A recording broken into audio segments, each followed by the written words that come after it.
Hello guys. How you feeling? I'm still in the dream. It's just amazing what happened, and it's just crazy. It's just crazy. Did you envision it going that way? Actually, I envisioned a second round finish. If we didn't get a knockout, which more thinking of a submission married in the second round. Him taking us down, that surprised me, but my coach Shaw Graham called us, he was going to take me down, so that was shocking. And that shows that he respects my striking, but we also thought if he stayed in the pocket long enough, that was smart, and I could catch him, and he did.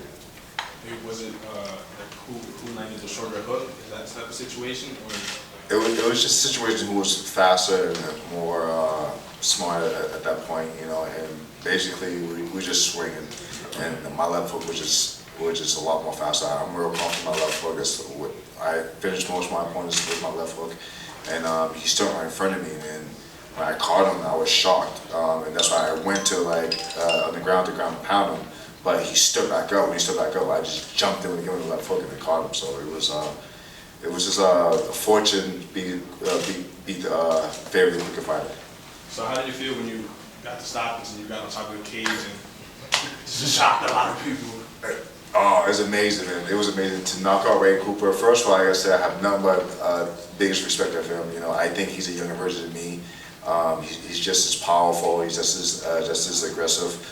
But to catch him like that, it was amazing. It was just one of those things that it was like, wow, this really happened, and I went forward. And I don't know if you saw after the fight, I went to his corner and I bowed to his corner, his father, everything. I told his father, this is the fight I didn't want because I know it would go this way. I mean, I like Ray personally. He's a real good guy. We always talk behind the scenes, but when we got matched together, I was like nothing personal. My business is business. Before the fight started, there was a moment you and him were just standing there staring at each other. You felt in the room that something bad was about to happen. Well, we have a saying at FAF Kickboxing, be about that life. And basically, I had to let them know, listen, like, you are a powerful striker, but I'm not scared to stay in the pocket with you. You know, I stand and make with some of the best strikers in the world, Thiago Alves, Baha Zaza, Uriah Hall. You know, and I gave him, if I didn't beat Uriah Hall, beat Baha Zaza, who was the K1 kickboxing champion, and I went toe-to-toe with Thiago Alves, which I took the decision striking. So I had to let him know, listen, you know, I respect you, you know, but I am not scared to stand with you. And tonight you see why. Being a Brazilian jiu-jitsu black belt, and you got taken down to the ground, you saw your jiu-jitsu display, especially handling the wrestler very strongly. That's right. Like, talk me through that. Was you guys drilling a lot of that in camp? Yes. After Magomedov took us down and did what he did to us, I went back to more of my wrestling base. You know, I am a black belt on the Dave Ginsburg Brazilian Jiu-Jitsu. About to get my first degree black belt soon. I'm a black belt to get my degree on top of that. What it was is I went more to a wrestling base and not really depending on my jiu-jitsu, working like sweeps and stuff. So tonight was just about getting them and being more of a wrestling based fighter, which I believe I have better wrestling than my jiu-jitsu. So this is what you use and it worked. You know, I heard my coach, nope, don't sit there, get up, scramble, we scramble, grab back to the feet, and it worked. So it was really effective, if most anything.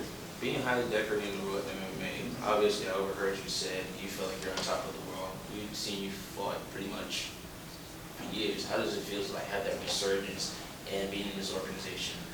It feels great. It feels awesome. It was just one of those best feelings I can't describe. It was just to prove to myself, not only to prove to my camp and prove to the world why I'm still relevant, but to prove to myself that I still could be, you know, the #1 contender, the next big thing. That I'm still at 36 years old. I'm still could be able to knock someone out, you know, the young kids to let them know, listen, you know, I might be a little older, I have some experience, but I'm still be a force of record with. So it was an honor to show that and showcase that and to show the PFL of all leagues, especially what they're doing for the whole MMA community. You know, with making us not only the cage fighters. I'm sick of being called, you know, cockfighter. You know, we cage fight, we're professional athletes. You know, and that's why I like that. And now I have a new saying, like, you know, just like it's the PFL, the NFL, you get the PFL now. So we're looked at more as athletes, you know, $1 million athletes, and it's about time. And I thank PFL for that. Hey John, how do you like like the point system in the fight? Like, I know you didn't win your last fight, so you didn't get any points, but you win this fight and you get 6 points, you know? Just like, how do you like that? I love that because you decide where you want to be placed at in this fight. You know, me losing my last fight, being 0 points, and having like a necessary need to win this fight, you know, give me more motivation to do what I did tonight. You know, I had to really sit back. I wanted to be more aggressive. But, you know, if I really want this tournament, I want this $1 million to go out there and do what I do. You know, I think that Ray is the second best welterweight in the division. You know, but even so, I still went out there, like, no one, even though he's the second best, I still have to go out there and perform if I want this $1 million to go out there. And I think I showcased that. You know, it's that extra push of motivation, and that's what the sport, I think, needs, and PFL is providing that, and it's awesome. You know, that makes fighters fight for what they really want to fight for. A lot of people, for the most part, were looking at Ray Cooper as the favorite going into this. Did you see it as you scoring the upset, or was that fully what you expected to happen? Honestly, I went to this fight with a game plan, expecting the worst and hoping the best. That's the honest truth. I know people doubt me out because I was older and Ray was like having more hype behind him, and they put all the pressure on him that he's gonna win. And that really didn't bother me too much. I mean, I've been in the fight game not long enough where it's just hype. Hype doesn't mean nothing. Fight's a fight, you know. And I just took it for what it was and just went out there and performed. At welterweight now, coming in, assuming there's a PFL season 3, which I know is in the works. Assuming you return, you plan to stay at welterweight, or would you want to go back to fighting? No, I think welterweight is where I belong. You know, I can't compete in middleweight. You know, that's never at the window. But right now, I think I'm a better fighter as a welterweight. I think I proved that tonight. So welterweight is where I'm going to stay if the PFL allows me to. Was there a reason you were at middleweight?